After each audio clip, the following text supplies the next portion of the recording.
Morning class. Today we will study from the chapter from histories, and you can see here a book that is about India and the contemporary world first. And you can see the contents here. The section 1, it is divided into 3 sections. Section 1 is about the event and processes. Section 2 is about livelihood, economics and society. Section 3 is about everyday life, culture and politics. So here comes the chair. In section 1, in the event and processes, we will cover the 3 important chapter, that is about the French Revolution, socialism in Europe and the Russian Revolution, as you can see here, Nazism and the rise of Hitler.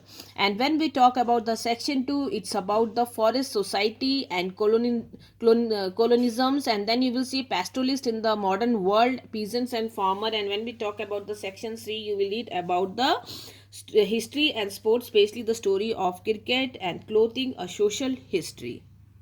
So in section 1, event and processes, there are 3 important chapters. The French revolutions, which we talk about the revolution in France, and then you will see that socialism, how it began in Europe, and then we will talk about the rise and the fall of the Hitler.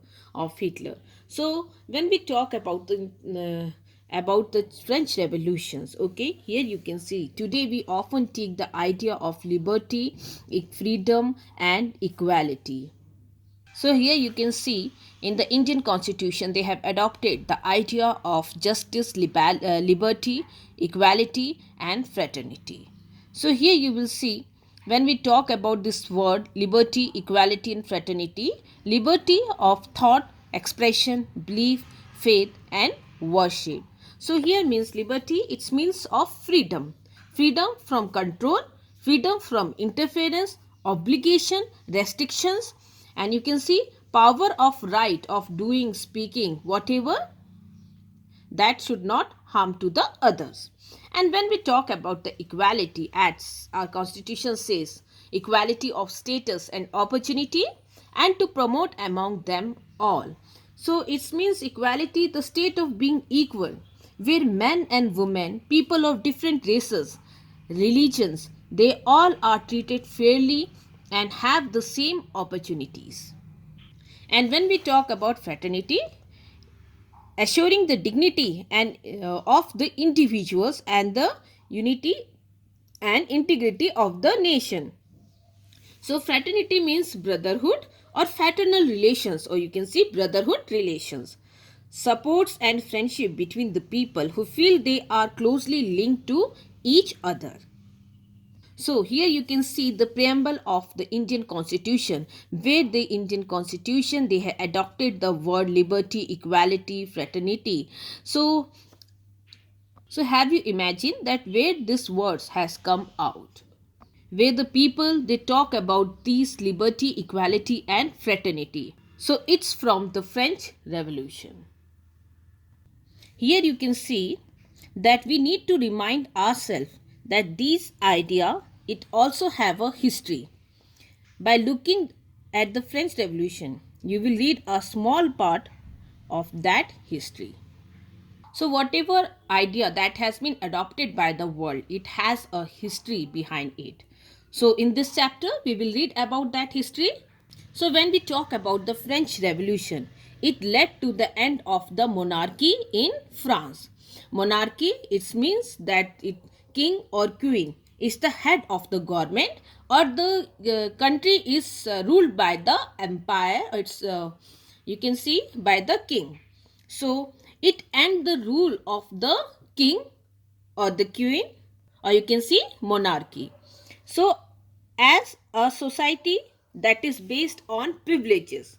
Privileges here means that a special right or advantages. Okay, you can see we talk about the special right or advantages that was given to some of the people, or that were given to some peoples. So we will read that how a section of the people they were given the privileges, and later how these privileges were removed or it came into an end. The declaration here you can see of the rights of the men. We talk about the principles that was laid down, okay, individual and collective rights at the time of the French Revolution, and announced the coming of a new time after the French Revolution. The idea that all individuals had rights and could claim equality became a part of new language of politics. So when we talk about the politics of that time, it become these two words, the liberty and equality, it became the main structure of the French politics. So the notions of equality and freedom, it emerged as the central idea of this new age. But in different countries, they were reinterpreted and rethought in many different ways. So you can see that the anti-colonial movements in India and China, Africa and South America, it produced ideas that were innovative and original, but they spoke in a language that gained currency only from the late 18th century. So the new ideas, freedom and equality, it emerged as the central idea. But in different countries, they have reinterpreted these idea in their own way.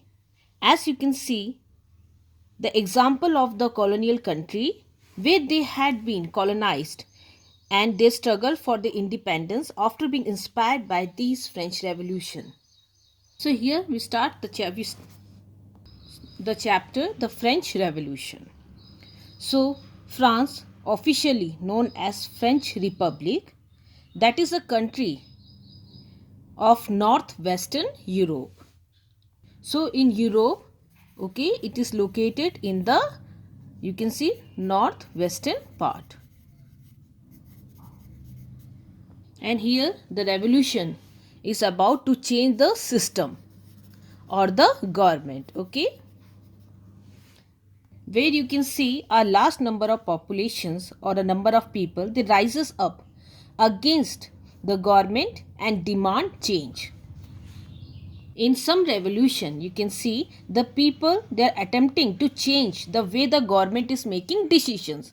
And you can see in other revolutions, the people of the revolution, or you can see they want to remove the government, the entire government, and replace it with some other or some different government. So the French Revolution, it was a period of time in France when the people, they overthrew the monarchy and took control of the government.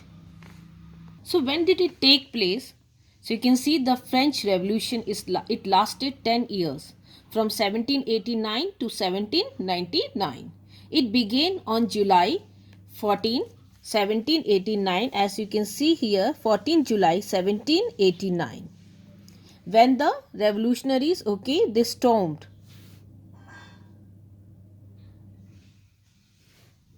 a prison called the Bastille.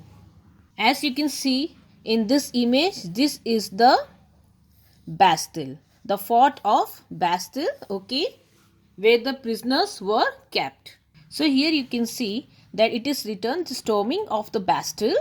Soon after the demolitions of the Bastille, artists made, you can see, print commemorating the events. So here you can see it was made as soon the demolition of the Bastille. So on the morning of 14 July 1789, the city of Paris. So we are talking about which city? We are talking about the city of Paris was in the state of alarm or in the state of emergency. The king had commanded the troops to move into the city. Okay, the rumors spread that he would soon order the army to open fire upon the citizens. So the chapters here, it begin with the incidents that took place, and later we will see that what were the causes for the French Revolution and how this uprising has taken the shape of revolution. Okay, so we start with the event that occurred on the day 14 July 1789. As you can see, the king, okay, so what was the rumor here on this particular day 14 July 1789? The city of the Paris, it was in the state of emergency, where there was a rumor that was spread that king had commanded his troop to move into the city, and the rumor here spread that he would soon order the army to fire upon the citizens. Okay, so this was the rumor that the troop it will fire upon the citizens.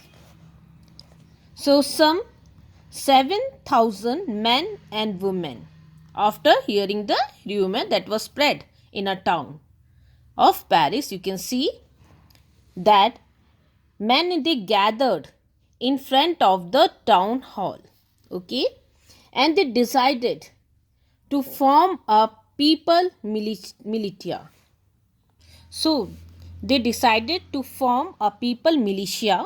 So here you will see the peoples who are to be trained as a soldier, but they are not a part of the army. So here the civilians, okay. So they broke into a number of government buildings in search of the arms. So finally you can see a group of several hundred peoples. They marched toward the eastern part of the city and stormed the fortress prison, the Bastille. Okay, so where they hoped to find hoarded ammunitions. So here they move forward to the eastern part of the France, and you can see they attacked, okay, or they stormed the fort prisons, the Bastille, okay, where the prisoners were kept, in the hope that they could find the arms and ammunitions. So in the armed fight that followed, the commander of the Bastilles was killed and the prisoner released, though there were only 7 of them. So here the commander of the Bastille was killed and they released the prisoners. Okay, हालांकि वहाँ पे केवल 7 ही कैदी थे. Yet the Bastille, it was hated by all because it stood for the despotic power of the king. So you can see that why did they storm the Bastille, or why the Bastille was hated by the people, as it was the symbol of the despotic rule of the king.